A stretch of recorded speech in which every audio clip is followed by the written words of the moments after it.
Namo tassa bhagavato arahato samma sambuddhassa. Namo tassa bhagavato arahato samma sambuddhassa. Namo tassa bhagavato arahato samma sambuddhassa. Buddhang dhammang sanghang namasami.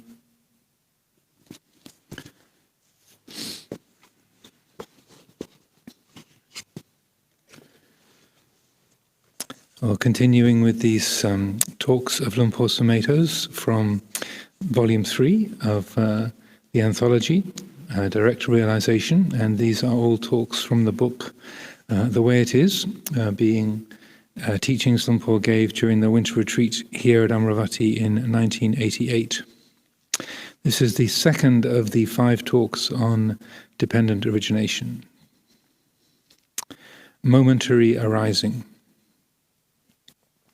In Ajahn Buddhadasa's book on dependent origination, he emphasizes that his approach has been on paticca samuppada as working in the moment, rather than in terms of past, present, and future lives. When you contemplate, when you practice, you realize that that is the only way it could ever be. This is because we're working with the mind itself. Even when we're considering the birth of a human body, we're not commenting on the birth of our own bodies, but recognizing mentally that these bodies were born. Then we note in reflection that mental consciousness arises and ceases in a moment. So that the whole sequence of dependent origination arises and ceases in a moment. The arising and the cessation from avijja are momentary. It's not a kind of permanent avijja. It would be a mistaken view to assume that everything began with avijja and would all cease sometime in the future. In this sense, avijja means not understanding the Four Noble Truths. When there's understanding of suffering, origin, cessation and path, things are no longer affected by avijja. We see the perceptions with vijja. Perceptions are conventional reality, no longer me and mine. For example, when there is vijja, I can say, I am Ajahn Sumedho. That's a conventional reality. Still a perception, but it's no longer viewed from avijja. It's merely a convention we use. There's nothing more to it than that. It is as it is. So a few things there. So Ajahn Buddhadasa's book on dependent origination is called Paticca Samuppada, Practical Dependent Origination.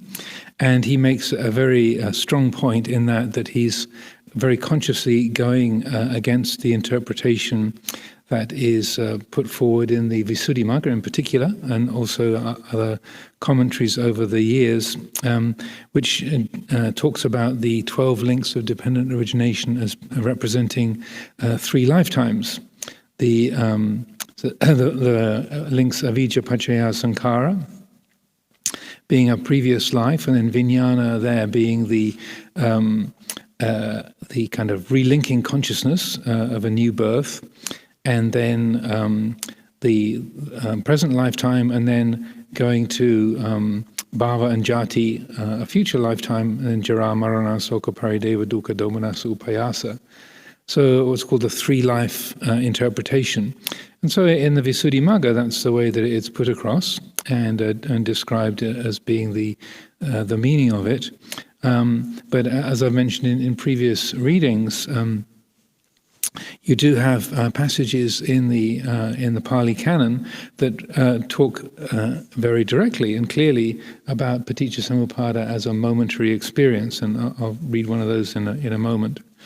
I think, as I also mentioned before, a Venerable Payutto, Somdet Payutto, did a research program for the commentaries and the suttas, and looking at this point, he's a very thorough and astute scholar, and when he went through all of the texts and the different references to dependent origination, he found that in the Pali Canon, about 2/3 of the references point to momentary arising, and 1/3 point to sort of a span of several lifetimes. And then in the commentaries, it's the other way around. So in the commentaries, 2/3 refer to the three-life model, and 1/3 of the references refer to a momentary interpretation. So there's been a drift over the centuries towards that three-life model. And the Visuddhimagga was composed about, I think, about 1,000 years or so after the Buddha's time. So that it's quite a few centuries after the Buddha actually laid down the teachings originally. So that's what Ajahn Buddhadasa put forward in his book was firmly grounded in both in the suttas rather than the commentaries, and also very much pointing to that momentary interpretation. It was also something that Ajahn Chah was very impressed and inspired by, and so when he talked about dependent origination, then it was usually that momentary arising, the experience of paticca samuppada as a moment-by-moment experience of dukkha coming into being. And the image that Ajahn Chah gave in terms of trying to understand or track the different stages of dependent origination, the 12 stages sort of taking shape. He said it's rather like falling out of a tree and trying to count the branches on the way down. It's happening very, very fast, but thud, ow! When you hit the ground, it hurts. And so Luang Por Chah had a very brilliant and clear way of describing how these things operate. And so that is a good image to bear in mind. And also, I think there was a question the other day about, and Ajahn Buddhadasa makes a point in a number of his teachings that you can break the chain between sense contact and feeling, but that requires an extraordinary amount of mindfulness in order to be able to sort of catch that particular branch, to spot that branch on the way down. Also, when Luang Por Sumedho says it would be a mistaken view to assume that everything began with avijja and will all cease sometime in the future. So sometimes people talk about avijja as a sort of creation of the universe moment, like the source of creation as ignorance. But there's a particular teaching I'm very fond of, and I quote quite often. It's Sutta number 61 in the Book of the Tens in the Anguttara Nikaya, and it starts off, the very first line of that particular sutta is, there's no first point where you can say, avijja began at this point, there was no avijja before this, and avijja began at that. He said that is not to be seen. So it really, in that respect, that kind of the idea of a beginning point of avijja, as if it was sort of when before that there was just vijja in the universe, or however the universe might have been constituted, and then boom, avijja began. Very similar to the other what are called the four achinteya, or the four imponderables. It's a kind of another imponderable, or something that the thinking mind can't formulate. So that the four imponderables are the range of the mind of a Buddha, a fully enlightened Buddha, the ultimate beginning of things, the complete workings of karma and vipaka, action and its results, and then all the different levels of meditative concentration. Those are the four classical achinteya, or imponderables. So there's sort of beginning point for avijja, I think you can add in as an extra point. And that when he says there's no point where you can say avijja, before this there was no avijja, and then avijja began, that, as he says, that is not to be seen, or that can't be described. But he does also in that same sutta, which is one of the teachings I feel it's really good to get acquainted with and to know, he talks about the causes and conditions that support the arising of avijja. So it's not like where it sort of began back in the mists of time, but rather how ignorance gets caused. And there's very few places in the Pali Canon where the Buddha speaks about that. There's, I think in the discourse on right view, the Samaditi Sutta, I think he talks about how the cause of ignorance is the asava, the outflows. To sort of that, he says that's what the causes and conditions for the arising of avijja is, the asava. So the sense desire, views and opinions, becoming and ignorance, but the asava, those asava are the cause of avijja. But in this particular sutta, 61 of the Book of the Tens, then he goes into it in much more detail. And so I feel it's a very significant teaching because it's one of these sequential processes, as he often produces. He says, so ignorance doesn't just come into being on its own. There are causes and conditions that support it. And what supports it is the 5 hindrances, so sense desire, ill will, dullness, restlessness, and doubt. So the 5 hindrances. Then he says 5 hindrances also have causes and conditions that bring them into being, and that's the 3 kinds of unwholesome act: unwholesomeness, unskillfulness in thought, in body, speech, and mind. And then he says, but unskillfulness, unwholesomeness in body, speech, and mind, that also has causes and conditions that support that. And it's a lack of sense restraint, being so uncontrolled in what you attend to, say being reactive rather than responsive in terms of the senses, so being uncontrolled in the senses. And then that also has causes and conditions that for the lack of indriya samvara, a lack of restraint, and that is a lack of mindfulness and clear comprehension. And then also he says there's causes and conditions that support the lack of mindfulness and clear comprehension, and that is unwise reflection, or the lack of wise reflection, ayoniso manasikara. And what is the supportive conditions for the lack of reflection or unwise reflection? That is a lack of faith, a lack of saddha. And then what causes or supportive condition for a lack of faith is not hearing the Dhamma. What's the cause and conditions for not hearing the Dhamma is to not be spending time with good people. And so sapurisa sangseva. And so that if you don't, and that's the beginning point that he refers to, like sapurisa sangseva. If you don't spend time with good people, then the whole chain of supportive conditions for ignorance gets underway. Just as like with the first line of the Mangala Sutta, asevana cha balanang panditanang cha sevana, so not to associate with fools, but to associate with the wise. This is the highest blessing. So it's the same basic principle. Is like, who do you spend your time with? Even living in a monastery, who do you spend your time with? How do you spend your time? What are you talking about? And who do you make friends with? And that I feel is something that's really helpful to bring to mind. And then, as he points out, if you have good friends, you choose to spend time with sapurisa, then that gives you more of an occasion to listen to the Dhamma teachings.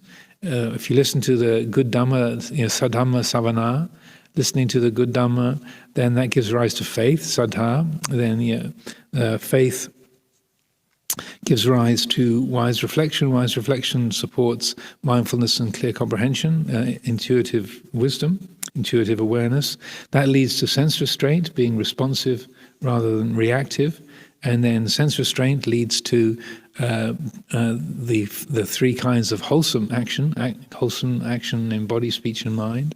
And that wholesomeness in action, that supports the 4 foundations of mindfulness. The 4 foundations of mindfulness support the 7 factors of enlightenment, and the 7 factors of enlightenment support true knowledge and liberation. So that, again, the whole chain begins with sapurisa sangseva. And and I feel that's one of the principles that Luang Por Cha sort of built his teaching on, is cultivating the quality of sangha, helping people to live together, to work together, to to learn how to cooperate as a human group, to cultivate quite consciously that sense of respect and cooperation, collaboration, supporting each other in the holy life, and that is a sort of primary means for helping the sources of ignorance to be reduced, and to promote, to give strength to the causes for knowledge and liberation. So then Luang Por goes on to say, in this sense, avijja means not understanding the Four Noble Truths. So that's often one of the definitions of right view is seeing things in terms of the Four Noble Truths, and that wrong view is not seeing things in terms of the Four Noble Truths. So it doesn't mean knowing the words of the Four Noble Truths, suffering, origin, cessation, and path, but really seeing, framing the world in that format, so that you're rather than thinking I don't like, you're seeing here is suffering, here is the ending of suffering. That's the framework, the lens, or the kind of the window that you're looking through onto the experience of the world, or your mind. Is that framework of the Four Noble Truths is the framework for holding experience.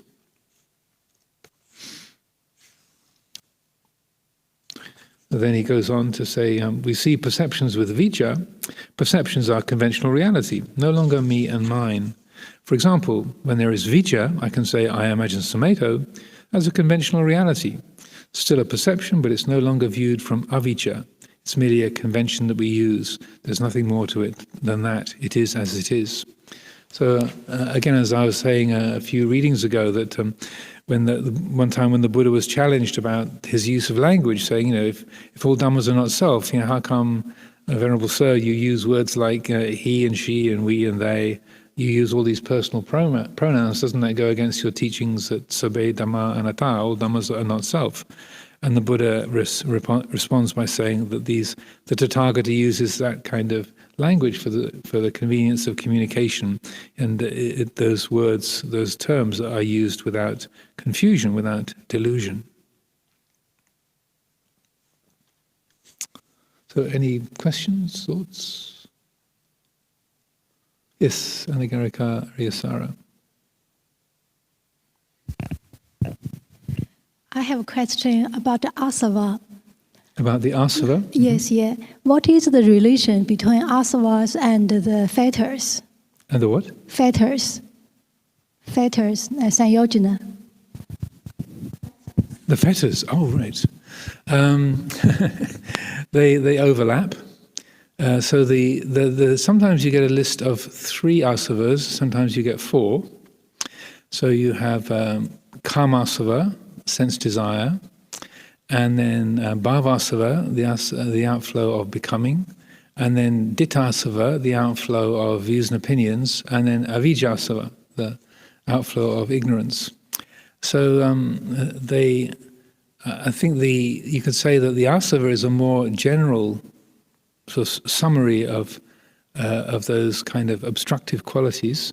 The 10 fetters go into more detail, and they're particularly listed with respect to the levels of realization. So you have, the first 3 are Sakkaya Ditthi, self-view, and then doubt, vicikicca, doubt about what is the path and what is not the path, and then Silabbata Paramasa, attachment to rites and rituals, conventions, and so forth.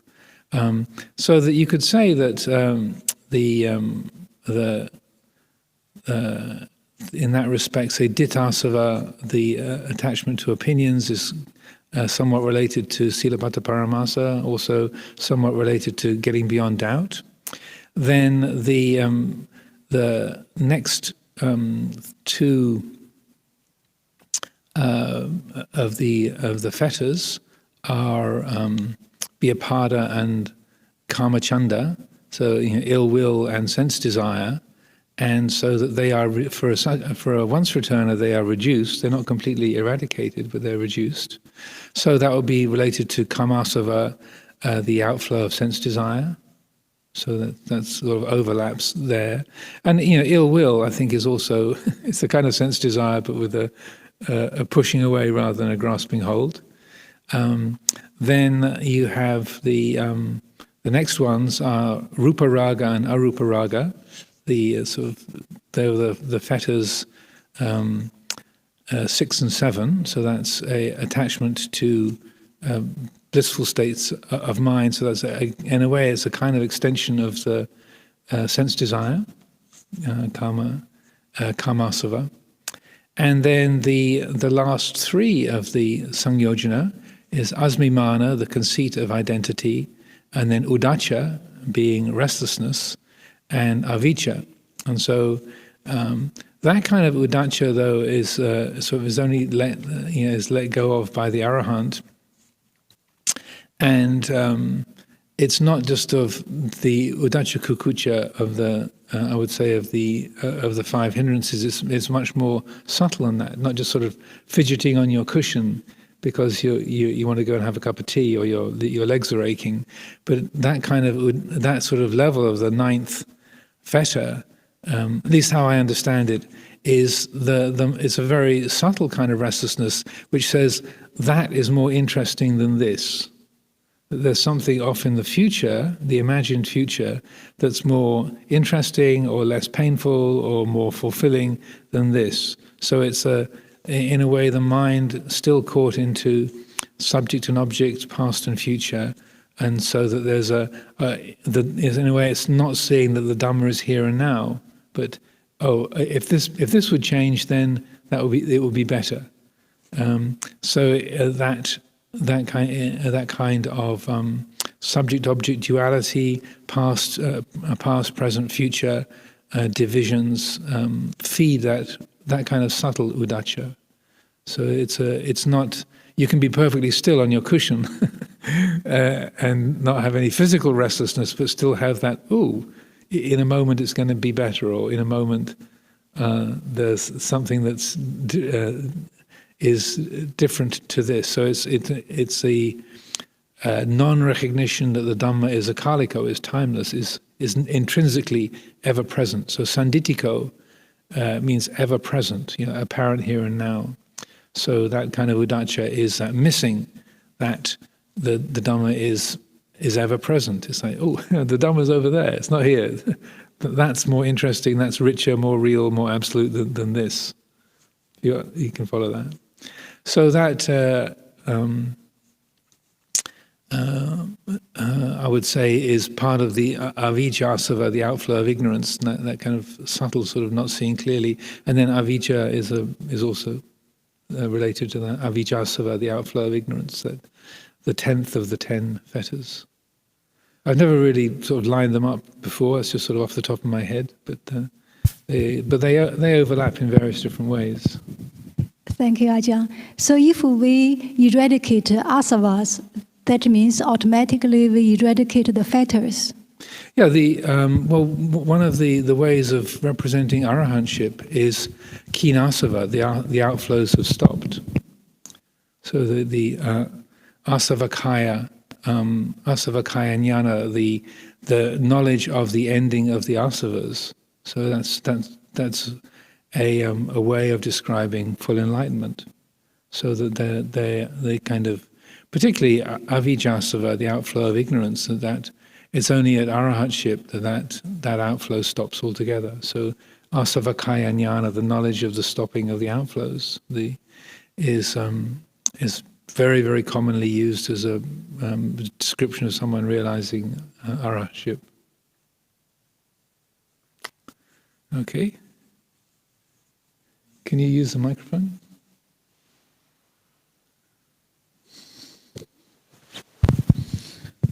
Yes, Ajahn, I was wondering, you were talking about Sapurisa Sangseva, associating with good people, and that in contrast to solitude and seclusion, being on one's own, not mixing with people. How one would skillfully balance it to, in particular, for example, if somebody has a strong tendency to just want to be alone and not want to mix with anybody, would there be any value in deliberately kind of cultivating certain relationships and friendships to get that Saparisa Sangseva? Because obviously the suttas also emphasize solitude a lot. So I'm just wondering about the balance between the two, and that skillfully. Yeah, it's a good question. It's one of those things that's going to be a lot of local variance. The kind of attachment to solitude, the Buddha criticized, where one particular monk who was just known as Tera, the elder, in particular, that he lived alone, he would go on alms round alone, he would meditate alone, did everything alone, and was really into that kind of solitude. And then the Buddha invited him to have a conversation and pointed out that that the real you're respecting solitude, you're looking for that, but the real solitude is in terms of your attitude. That's where genuine solitude. So attaching to solitude in a worldly sense, it can be obstructive. I think it's the kind of area where it's good to examine what's the basis of me wanting to be alone, and where's that coming from, and that not just assuming that it's a good thing. Oh, there's this praised in the suttas, therefore it's good. So, for example, Luang Por Cha, he really liked being alone, and he saw that his practice, quote unquote, progressed very well when he was by himself. And that he could get into very bright states of mind, good states of concentration, have a lot of insight. But then when he was with other people, that's when he would lose his temper or get restless or find himself getting caught up in judgments and opinions. And he had the wisdom to realize, well, I like being alone, and wholesome qualities arise from that. But what I need to learn from is actually being with other people. And so that he and again, it's one of the reasons I understand that he set up his monasteries and his teaching in a very communal form, more so than most other forest monasteries, precisely because he'd learned so much from having to work with the company of other people. So he liked aloneness, he liked solitude, but it was because his defilements weren't being challenged. In his case, it's going to vary from person to person, and so I think it's up to each one of us to explore motivation and to see, well, where I want to be alone, or I don't want to be around other people. Where's that coming from? What's behind that? Is it wholesome? Is it unwholesome? What's the cause of this? And using that capacity for wise reflection to consider that, to see. Not to just say, oh, the Buddha praised this, therefore it's good, but to say, well, yeah, because it also it matches my preferences, and that and I don't like all the work I have to do if I'm around other people, so on and so forth. So that, and everyone varies so much that it's good to explore that, and to, if there's the mind sort of maneuvering and manipulating to try and get away from other people, to be by yourself. To have things sort of completely sort of run according to the ways you wish, when you act on that, or you work things in that way, then look at the result of it. How do you feel when somebody shows up? How do you feel when you have to leave that and go off to spend time with your family or something? What is the mind doing with that? So, and as I've said, over and over again, is adaptability is the real key to happiness. So that, and again, that the teaching that the Buddha gave to Tera, who was somewhat obsessed with solitude, that he points out that the real solitude is in your attitude. That's where you develop a genuine independence, and it's not just kaya viveka, but citta viveka, and then upadhi viveka. Not just seclusion from other people, but citta viveka, the inner seclusion, the ability to be around other people and to be engaged in activity and to be involved in community and decision making and such like, but to cultivate that citta viveka, that inner seclusion. And then upadhi viveka is a much more profound quality of non-entanglement, detachment. And so that was part of the reason why Luang Por Sumedho chose the name Chitta Viveka for Chithurst Monastery was because he had this very strong insight when he was living in London, that he kept getting this feeling of like, why do all these people keep coming? And I was so happy off in my kuti in Thailand at the Wat Pah or Wat Narachat, and I don't want to have to teach all these people and have to be living in this little vihara in the middle of London, and I want to go back to the forest. And he could see that he was really obsessing on kaya viveka. And because he's such a sort of reflective person and he could read his own mind, he thought, what am I doing here? And then he saw, well, how many people are teaching Buddhist meditation in the United Kingdom at this time? About 3. Particularly how many people are interested in Buddhist, amongst Westerners, how many people are interested in Buddhist monasticism? Where are the resources they can go to where people can teach Buddhism in English? It's about 3. Dr. Rewata Dhamma up in Birmingham, Buddha Padipa, there was some of the monks there could speak English, and also Dr. Sadatisa, the Vihara in London Buddhist Vihara, so 4. That was about it. So he thought, well, you're living in England, you've responded to this invitation, so of course people are going to show up. Anyone who's interested in Buddhist meditation and monasticism, where else are they going to go? There's not a lot of choices. So who's being the fool that you're resenting all these people showing up? And that you've got a lot of resources, you have a lot of experience, you've got a lot of things to share, you're very good at explaining things. So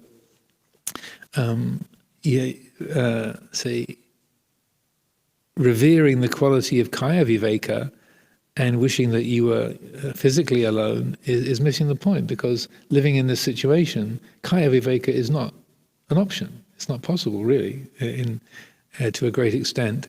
So he consciously started to develop the quality of citta viveka as like an internal seclusion, even as he was living in London and lots of people coming to visit and giving teachings. He was consciously cultivating that sort of inner withdrawal or inner sort of disentanglement. And so he also began using the listening to the sound of silence as a support for that. And so then, and he found that extremely valuable, that he could, rather than resenting all the people and the noise of living in London, he could see, oh, look, you can be around a lot of people and be engaged, and there can still be this quality of seclusion, of viveka, even in the midst of all of that. And so that was a real big turning point in his practice. And he saw, oh, I've been totally focused on kaya viveka, but that's really the most mundane aspect of viveka. And so then that was such an important insight for him, that when the offer of the forest came up, and then it was quite a kind of a coincidence that the village was called Chithurst, the Chit in Chithurst. There's even a Chitter's cottage, Cittas, on Chithurst Lane. It's spelled like Pali Chitta, Chitter's cottage. Who knows where that name came from? But it's supposed to be the name of a local goddess, actually, the word Chitta in the Old English language. But he gave the name Chitta Viveka to the monastery because of that insight.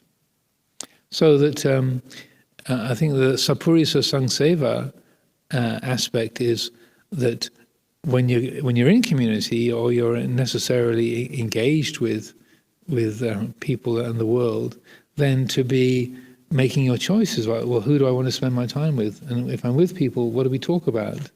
What are we spending our time doing? That's also part of that. That's what makes it sapurisa rather than just purisa. That you're using a quality of discernment about who you draw close to and how you spend your time and what's beneficial and what's wasteful.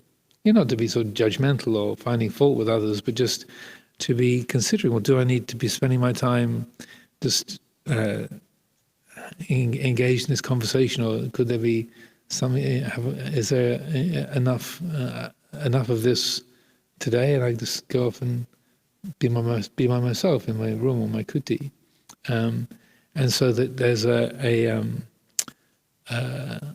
a discretion or discernment around how we spend our time, who we spend our time with, what's beneficial and supportive to us and to other people, and what this is more distracting or confusing or gets you stirred up and gets you caught into opinionating and so on and so forth. Okay, so to carry on. When we reach the cessation of ignorance, at that moment, all the rest of the sequence ceases. It's not that one ceases and then another ceases. When there is vijja, suffering ceases. In any moment, when there is true mindfulness and wisdom, there's no suffering. Suffering has ceased. When you contemplate the cessation of desire, the cessation of grasping, upadana, there is a cessation of becoming, the cessation of rebirth and suffering. When things cease, when everything ceases, there is peace. There is knowing, serenity, emptiness, not self. These are the words, the concepts, describing cessation. When I practice in this way, I find it's very difficult to find any suffering. I realize there isn't any suffering except in a heedless moment when one gets carried away with something. So, because of heedlessness, lack of attention and forgetting, we get caught in habitual karmic mind stuff. But when we realize that we've been heedless, we can let it go. We can let it cease. There is the letting go, the abiding in emptiness. No longer are there the strong impulses to grasp. The fascination and glamour of the sensory world have been penetrated. No longer is there anything to grasp. One can still experience and see the way things are without grasping them. There's nobody grasping anything. They can still be feeling, seeing and hearing, taste and touch, but they are no longer created into a person, me and mine. For me, the important insight is just how momentary consciousness is. The tendency is to perceive consciousness as a long-term thing, being awake and conscious as a permanent state of being rather than a moment. And yet vijnana is always described as a moment, a flashing moment, an instant. So rather than assume that avijja is a continuous process from the birth out of our bodies, we can see that at any moment there can be vijja and the whole thing just ceases. The cessation of that whole mass of suffering can be realized. It's gone. Where is it? So it's useful to understand or give some consideration to the word nirodha.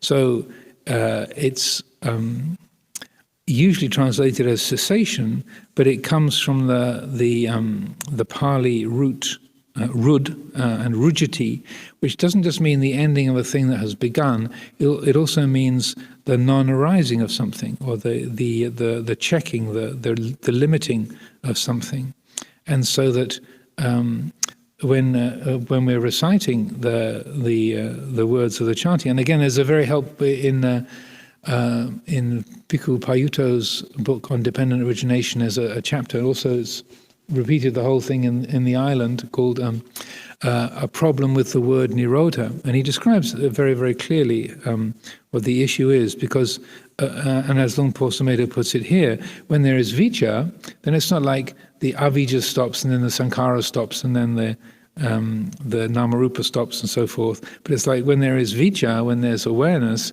then the whole thing stops. It's like with the cessation of avijja, then there is no suffering. The whole of that chain doesn't come into being.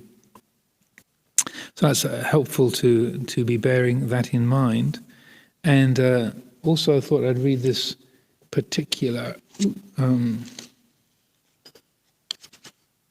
passage from the Majjhima. This is from Sutta 140, the exposition of the elements, the Dhatu Vibhanga Sutta. And the Buddha says, I am is a conceiving. I am this is a conceiving. I shall be is a conceiving. I shall not be is a conceiving. I shall be possessed of form is a conceiving. I shall be formless is a conceiving. I shall be percipient is a conceiving. I shall be non-percipient is a conceiving. Conceiving is a disease Conceiving is a tumor. Conceiving is a barb, like a hook. By overcoming all conceivings, bhikkhu, one is called a sage at peace. And a sage at peace is not born, does not age, does not die. They are not shaken and are not agitated, for there is nothing present in them by which they might be born. Not being born, how could they age? Not aging, how could they die? Not dying, how could they be shaken? Not being shaken, why would they be agitated? So that's one of the instances where that birth and the kind of, say, the imagery of dependent origination is very much talking about psychological birth and psychological death. It doesn't mean that the body is not going to die one day, but it's not being born into things, not say, having that quality of identification and entanglement. So that is one of those clear references. And also that conceiving is the Pali, the English translation of the Pali word manyati. So mana, conceit, and manyati, they are very closely related. And so that when Luang Por is speaking in this way, that there's that kind of cessation. It doesn't mean that you stop seeing, hearing, smelling, tasting, touching. The sensory world, as he says, the sensory world is still operating, but there's nobody grasping anything. There's still feeling, seeing, hearing, taste and touch, but they're no longer created into a person, into me and mine. Then as he goes on to talk about momentary consciousness, then he's very much talking about vijnana as one of the 5 khandhas there, so sensory consciousness. So the way he tends to use the word consciousness nowadays is far more in the sort of transcendent awareness. In this particular instance, he's using the word consciousness as it is in dependent origination, or as in the 5 khandhas. It's a sense consciousness which is very momentary, so it means a partial or fragmented knowing, a discriminative consciousness that arises and passes very, very rapidly. So that's, say, a good instance of the same word being used in different ways. So it's if you're thinking, hang on a minute, but Luang Por's always talking about consciousness being the unconditioned and such like nowadays. But I say it's the same word with a different meaning. It's being used in a different way, so that this is discriminative consciousness or sense consciousness, that which, say, discerns and compares one thing to another. Any questions, thoughts? Is that all clear enough? You've got the microphone, Venerable, if you're... Okay, I'll carry on. To practice this way is to keep examining things so that everything is seen exactly for what it is. Everything is only what it is in the moment. When we see that beauty is just beauty in the moment, ugliness is just that in the moment, there's no attempt to solidify it or prolong it in any way, because things are just what they are. One is increasingly aware of the formless or nebulous as just what it is, rather than something that is overlooked, dismissed, or misinterpreted.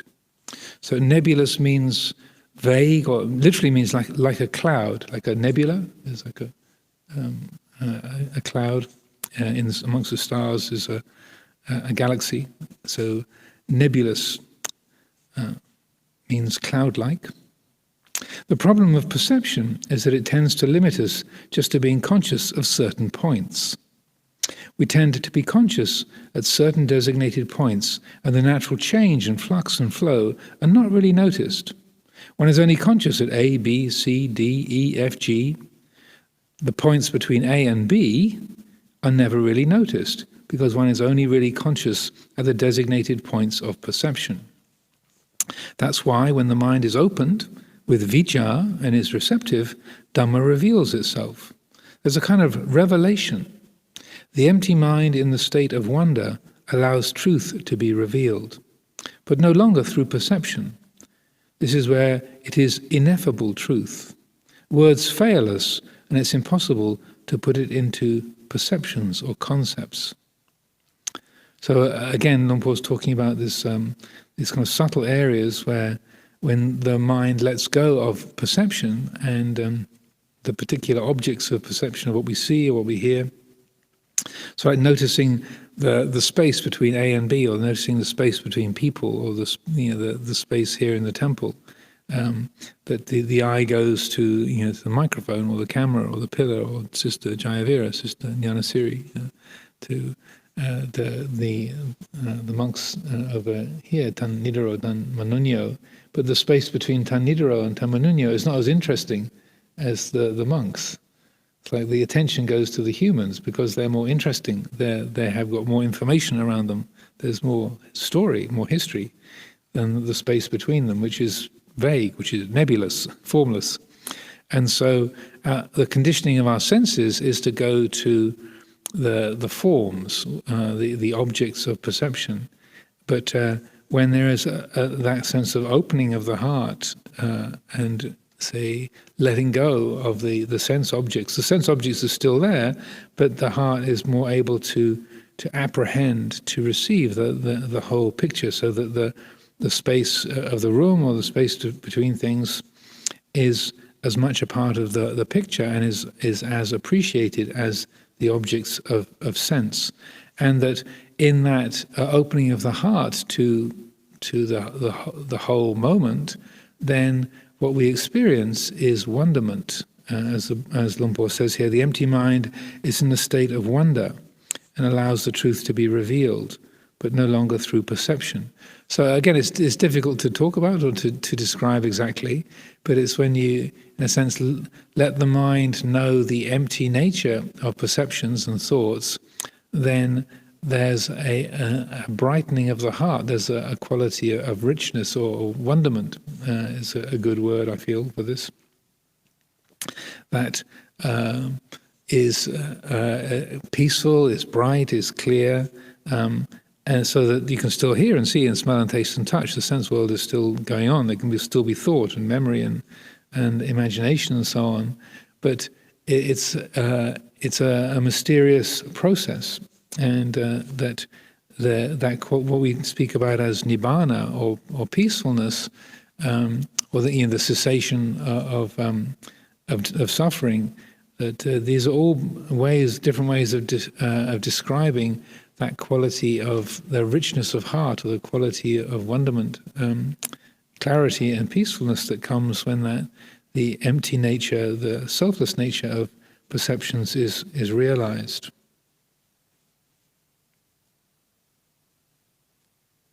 There's a poem that I like to quote that was written by a former bhikkhu who was a bhikshu, a disciple of Master Shunhua, Marty Verhoeven, was Hung Chao. Which goes, life is truly a dream. All of its troubles I alone create. When I stop creating, the trouble stops. With a single mind, with an unbounded heart, we can wake up to wonderful existence within true emptiness that we are in the middle of right now. When all the world ceases to exist, only the wonderful remains. I think it's a very beautiful expression of that. When all the world ceases to exist, only the wonderful remains. And when I asked Hung Chao if I could have permission to put that in one of my books, he said, "Did I write that?" So he'd forgotten that he'd written it. And I said, "Well, I was hoping to be able to quote where you published it." And he said, "You sure I wrote that?" So I said, "Yeah, I didn't make it up myself, but I got it from one of their publications, and it's stayed with me ever since." But I think that's a lovely expression of that. When all the world ceases to exist, it's not like the annihilation of the planet or sort of a dismissal or a rejection, but it's the solidity of the world, of our thoughts, our feelings, our emotions, when they are recognized as transparent, as a coreless or empty, sunya. Then what remains is the wonderful, is that quality of wonder in the heart, and there's a natural inability to pin that down or to specify exactly what that quality is. And as Luang Por says, one is increasingly aware of the formless or nebulous as just what it is. But there's no need to sort of pin things down or to have a precise terminology, because what's important is the ending of suffering. that's the key part of it, is that sense of complete integration, wholeness, and peacefulness that comes with that. Maybe now you are beginning to appreciate the emphasis the Buddha made. I teach only two things. There is suffering and there is the end of suffering. If you have just that insight into understanding suffering and then realize the end of suffering, you're liberated from ignorance. If you attempt to speculate on what that is like, you could call it nibbana, the highest happiness. But, quote, highest happiness, unquote, is not quite it either. To expect the highest happiness sounds like expecting to get high, floating in the air, reaching nibbana and floating up into the ceiling. Floating up to the ceiling. But the way is one of realization, mindfulness and realization. The Eightfold Path is development, bhavana, to develop that path to right understanding. More and more we realize the emptiness, the not-self, the freedom from not being attached to anything, which affects what we say, what we do, and how we live in the society that we're in, by increasing the sense of serenity and calm. The word nibbana is generally defined as non-attachment to the five khandhas, which means no longer experiencing a sense of self with regard to the body and mind, rupa, vedana, sanya, sankhara, vijnana. We no longer contemplate the five khandhas with avijja, ignorance, but with vicca, awareness. We see that they are all impermanent, unsatisfactory, and not self. Nibbana is the realization of non-attachment wherein the self-view ceases. The body is still breathing, so it doesn't dissolve into thin air, but the mistaken identity that I am the body, quote-unquote, dissolves. The mistaken identification with Vedana, Sanya, Sankhara, Vijnana, all that ceases. The self dissolves. You can't find anybody. You can't find yourself because you are yourself. A way that Luang Por would customarily illustrate that, he would say, it's like trying to find yourself. He said it's rather like trying to find your eyes. He said, you can see, but if you think you should be able to make the object of awareness, the source of awareness an object, it's like trying to see your own eyes. And he would sometimes go into these little kind of imaginative riffs, saying, has anyone seen my eyes? I'm sure they're around here somewhere. I can see, so I know they must be here somewhere. Has anyone seen my eyes? I can't see them anywhere. And so that, looking for your own eyes, as he says, you can't find yourself because you are yourself. So he would use that say analogy of trying to see your own eyes, or looking for your eyes. It's like, well, the important thing is you can see. There is seeing. You don't have to make that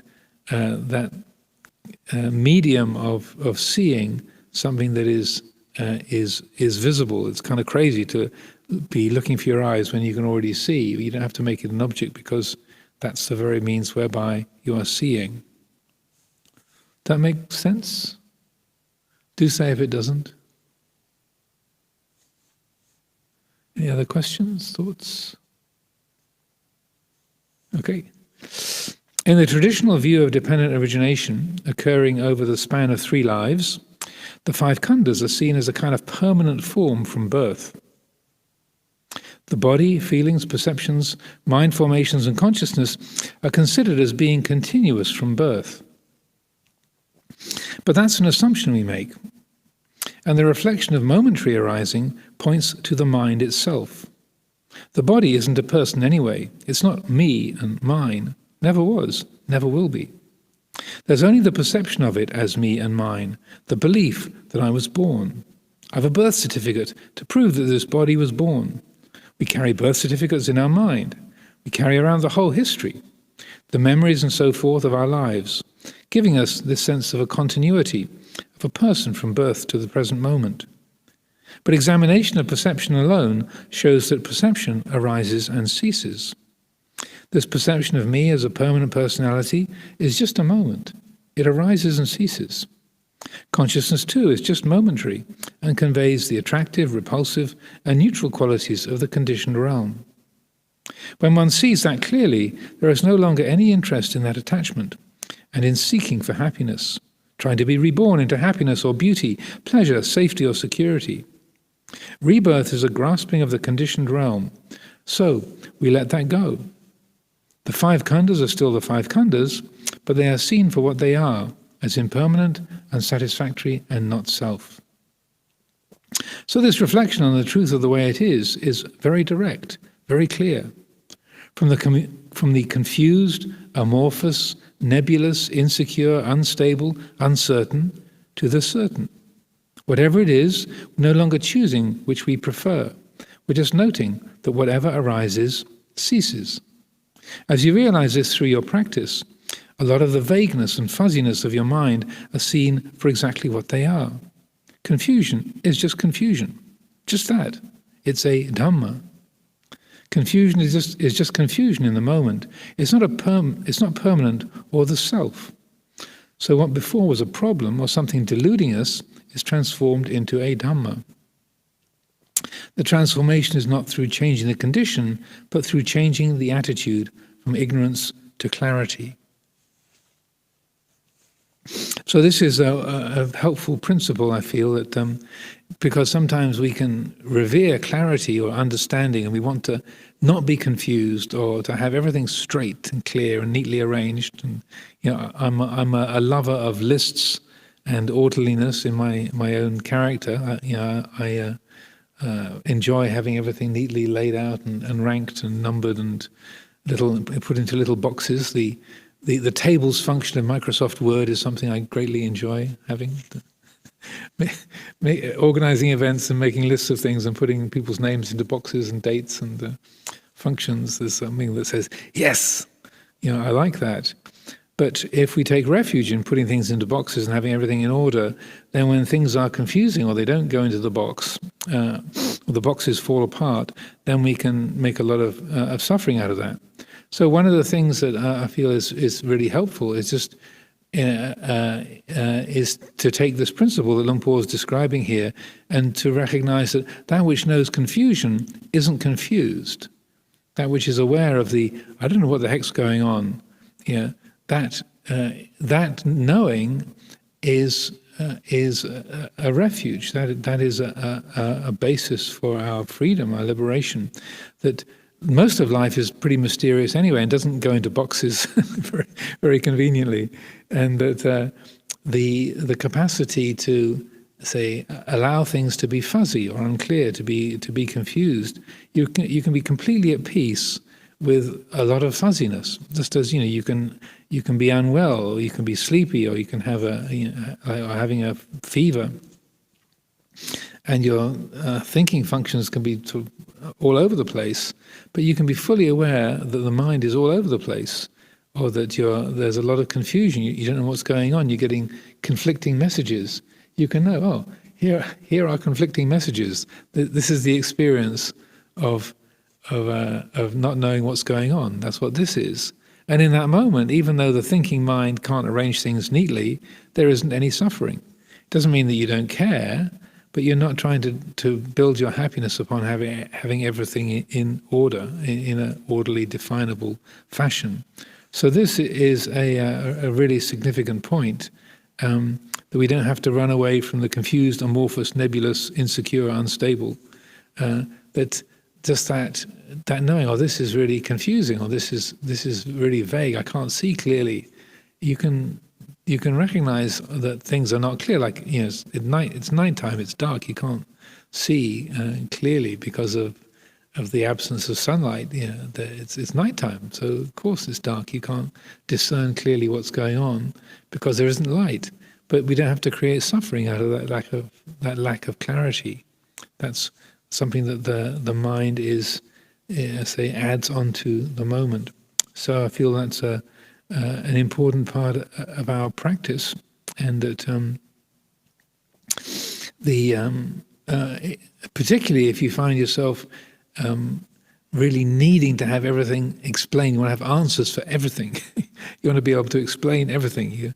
doubt is, or uncertainty is really distressing, then it's in a way very helpful to be conscious of that not knowing, just leaving things alone. Say, well, in this moment, that's not known, that's not understood, it's not clear what that is, and that the mind can fully know that it doesn't know, knowing that you don't know, and that absence of conceptual knowledge is not a real lack within the heart. You can be, I think in Venerable Ajahn Mun's Ballad of Liberation from the Five Khandhas, he makes that statement here, knowing that you don't know, knowing not knowing, that's the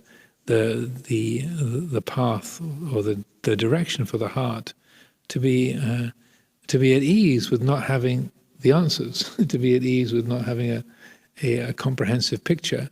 That it doesn't mean that if things do come into order and you can see how things work, that's not something that has to be pushed away, but you're not making that ability to explain or to list, to name something that you depend on.